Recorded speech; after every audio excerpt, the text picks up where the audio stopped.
Bonjour. Alors, quand on a préparé notre article sur cette étude de l'Université de Washington, franchement, j'ai été assez bluffé. Ah oui? Qu'est-ce qui t'a le plus marqué? Ben, le fait que des enfants, hein, entre 6 et 11 ans, arrivent à battre à plate couture une IA de pointe, sur des casse-têtes visuels assez complexes. Oui, c'est vrai que le résultat est assez spectaculaire. Humain 1, robot 0, comme on dit. Exactement. Et ça bouscule pas mal d'idées reçues, je trouve. Absolument. Et c'est ça, en fait, le cœur de notre exploration aujourd'hui. Qu'est-ce que cette expérience révèle sur l'intelligence humaine, surtout si jeune? Cette espèce d'intuition de créativité. C'est ça.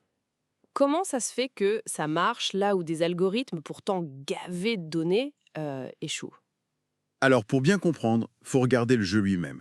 AI Puzzlers. C'est basé sur les énigmes de l'arc, le corpus d'abstraction et de raisonnement.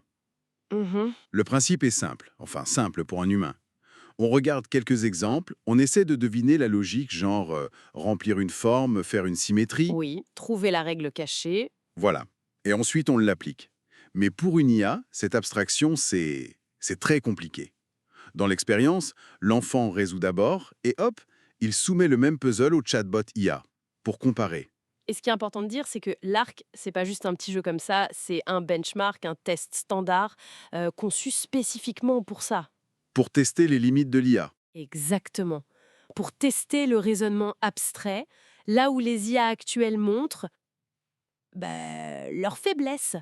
Elles sont géniales pour reconnaître des choses qu'elles ont déjà vues des milliards de fois. Des motifs. Oui, des motifs appris. Mais l'arc, ça demande d'inventer une nouvelle règle, avec très peu d'exemples. C'est un saut conceptuel, quoi.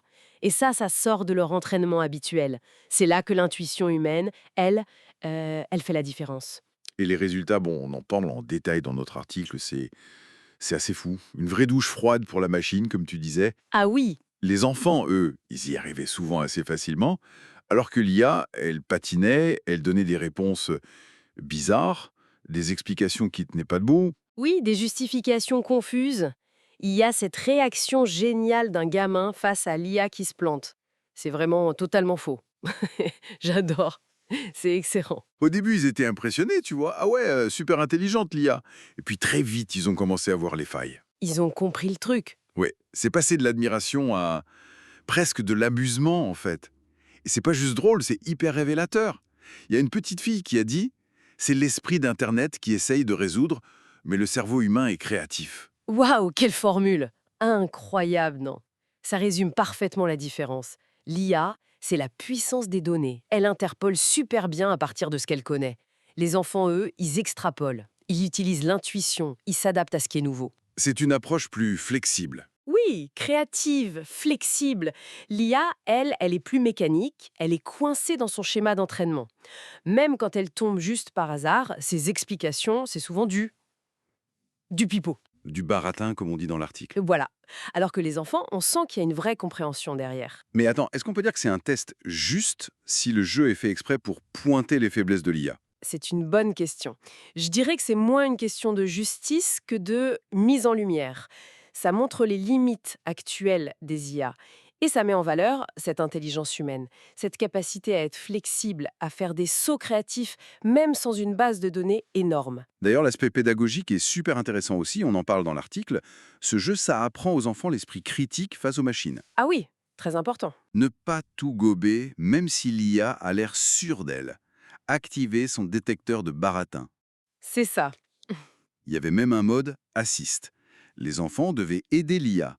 Et c'était fascinant de voir comment ils passaient d'indices imagés, genre dessine un donut. Est-ce que l'IA ne pigeait absolument pas, bien sûr? Ah, Exactement.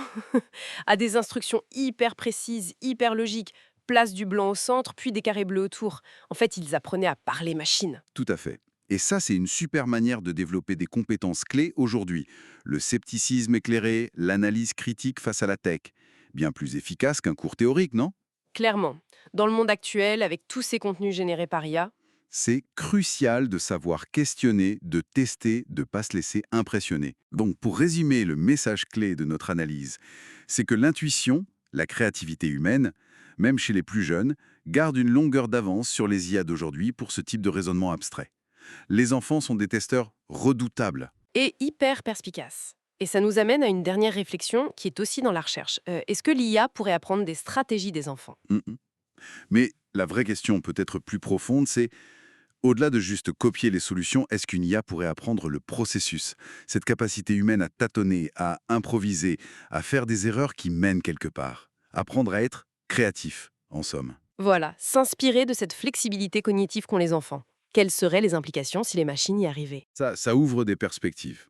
Bon, voilà qui donne matière à penser.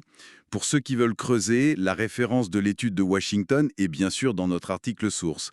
Merci de nous avoir suivis.